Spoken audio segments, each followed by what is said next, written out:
بسم اللہ الرحمن الرحیم۔ السلام علیکم طالبات ثالثہ حاروم۔ آج ہم اگلی حدیث کی طرف آئیں گے۔ لیسا حدیث نمبر 18۔ لیسا من اخلاق المؤمن الملک، لیسا نہیں ہے من سے اخلاق المومن، اخلاق المومن مومن کا، الملک خوشامد کہ خوشامد کرنا مومن کے اخلاق میں سے نہیں، یعنی مومن کے شایان شان نہیں کہ وہ کسی کی خوشامد کرے، الا مگر فی میں طلب العلمی، طلب کرنا، العلم علم، ہاں مگر علم کو طلب کرنے کے لیے۔ تو با محاورہ اس طرح سے کیا جائے گا کہ خوشامد مومن کے اخلاق کے شایان شان نہیں، ہاں مگر علم کی طلب کے لیے۔ تو اس حدیث میں رسول صلی اللہ علیہ وآلہ وسلم نے اس بات کی طرف توجہ دلائی ہے، اس بات کی تعلیم کی ہے کہ خوشامد کرنا مومن کا شیوا نہیں، اور کیونکہ خوشامد جو ہے طالبات وہ انسان کو بے وقار بنا دیتی ہے، اور مومن تو معزز اور باوقار ہوتا ہے۔ اور جو اس کے بعد جو ہے اس بات کی طرف توجہ دلائی گئی ہے کہ علم کی طلب کے لیے اہل علم کی خوشامد جو ہے وہ اسلام میں جائز ہے۔ تو اس میں جو ہے اہل علم کی خوشامد کو جائز قرار دیا گیا ہے، اور اس کے علاوہ کسی اور معاملے میں کسی شخص سے اپنے مفادات کے حصول کے لیے خوشامدانہ رویہ اختیار کرنا سخت ناپسندیدہ قرار دیا گیا ہے، اور اسے مومن کے اخلاق کے شایان شان نہیں گردانا گیا۔ اگلی حدیث، من ذبہ، من جو یا جس نے، ذبہ حمایت کی، تحفظ کیا، دفاع کیا، ان سے یا بارے میں، لحم گوشت، اخی ہی اخن بھائی ہی اس کا، بظہر الغیبی با کا مطلب سیجت سا، ظہر الغیبی پیٹھ پیچھے۔ تو با محاورہ اس طرح سے کیا جائے گا، من ذبہ عن لحم اخیہ بظہر الغیبی، جس نے غیر حاضری میں اپنے بھائی کی غیبت سے لوگوں کو روکا، کان حقاً علی اللہ، کانا تھا علی اللہ حقاً، حق علی اللہ اللہ پر، اللہ تعالیٰ، تو اللہ تعالیٰ پر اس کا حق ہے، یعنی اللہ تعالیٰ کے لیے لازم ہے، این یحرما ان کے، یحرما، حرما ماضی کا واحد مذکر غائب کا صیغہ، اس نے حرام قرار دیا، یحرم وہ حرام ٹھہرا دیتا ہے یا ٹھہرائے گا، کہ وہ حرام ٹھہرا دے، لحمہ اس کے گوشت پر،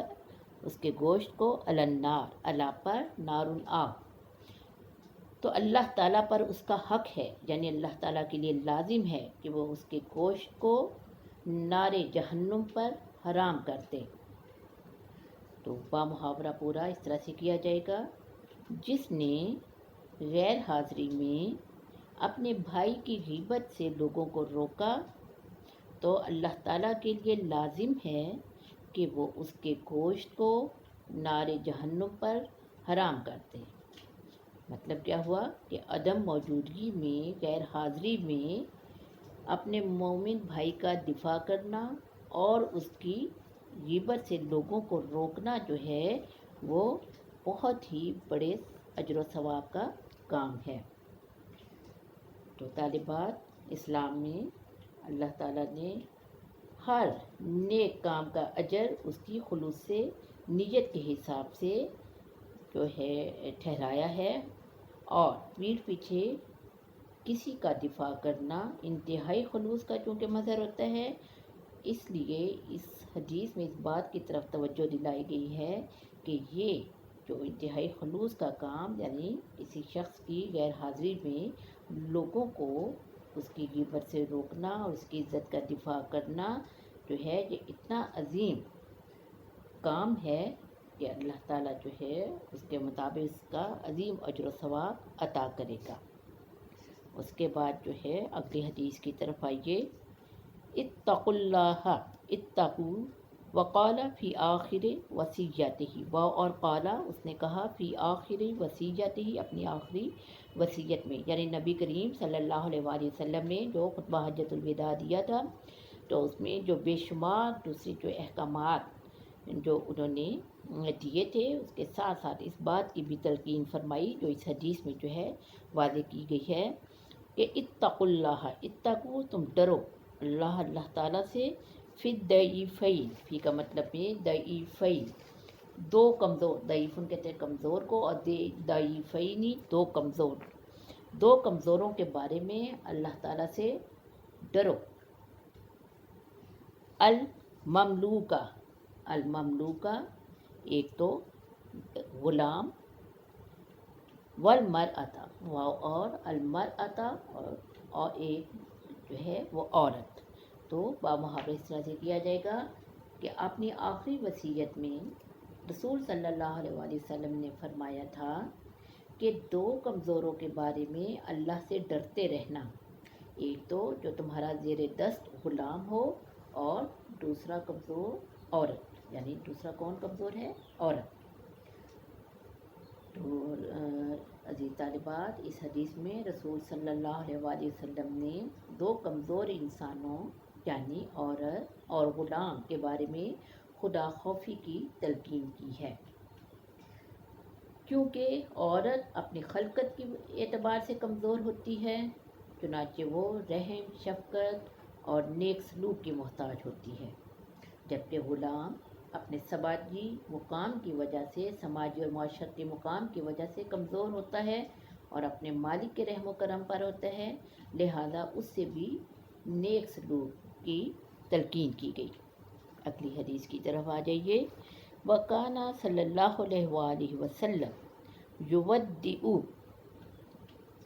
و اور کانا تھا، یودع، ودع اس نے رخصت کیا، اس نے الوداع کہا، یودع وہ رخصت کرتا ہے، وہ الوداع کہتا ہے۔ اصحابہ صاحب واحد جمع اصحاب دوست، ساتھی، مالک، ہو اس کا۔ تو نبی کریم صلی اللہ علیہ وآلہ وسلم اپنے صحابہ کرام کو یا اپنے ساتھیوں کو رخصت کیا کرتے تھے، بقولہ، با کا مطلب سے یا ساتھ، قولہ اپنے اس قول کے ساتھ، استودع، استودع میں سونپتا ہوں، میں سپرد کرتا ہوں، اللہ تعالیٰ، دین کا تمہارا دین، و اور امانت کا تمہاری امانت، و خواتم عمل کا، و اور خواتم آخری عمل کا تمہارا عمل، تمہارے آخری اعمال۔ تو بامحاورہ اس طرح سے کیا جائے گا کہ نبی کریم صلی اللہ علیہ وآلہ وسلم اپنے صحابہ کرام کو یہ کہہ کر رخصت فرمایا کرتے تھے کہ میں تیرا دین، تیری امانت اور تیرے آخری اعمال اللہ تعالیٰ کو سونپتا ہوں۔ تو طالبات، اس حدیث میں رسول صلی اللہ علیہ وآلہ وسلم نے اس بات کی طرف توجہ دلائی ہے کہ اپنے عزیزوں اور رشتہ داروں کو انہی اقوال کے ساتھ، انہی کلمات کے ساتھ رخصت کیا کریں کہ تمہارا دین، تمہاری امانت، تمہارے آخری اعمال اللہ کے سپرد۔ یہ اس لیے کہ ہر چیز کی قدرت کیونکہ اللہ تعالیٰ ہی کے قبضے میں ہے، چنانچہ جو چیز اللہ کے حفاظت میں دے دی جائے، یقیناً اس سے بڑھ کر کوئی اور چیز محفوظ نہیں ہو سکتی، اور سب سے بہتر امانت کی حفاظت کرنے والا اللہ تعالیٰ ہی ہے۔ چنانچہ ہمیں چاہیے کہ ہم اپنے عزیزوں اور ساتھیوں کو